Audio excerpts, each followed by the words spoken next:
हे मराठीतलं फ अक्षर आहे. ओके, या फसाठी आपण इंग्रजीमध्ये एफ वापरतो किंवा मग PH असा वापरतो. आता एफमध्ये आपण कोणकोणते शब्द येतील? Pan, fish, food, friend.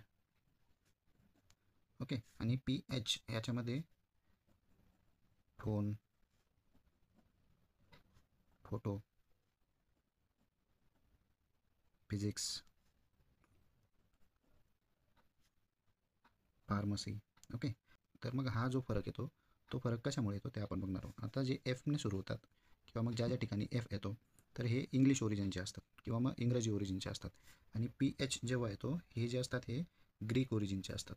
याच्यातला फरक फक्त एवढाच आहे का ह्या शब्दांचा उगम कुठून झालेला आहे.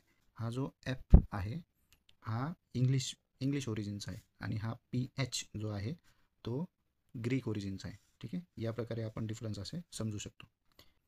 तुम्हाला असे काही शब्द माहिती असतील तर ते खाली कमेंट डाऊन करा. थँक्यू.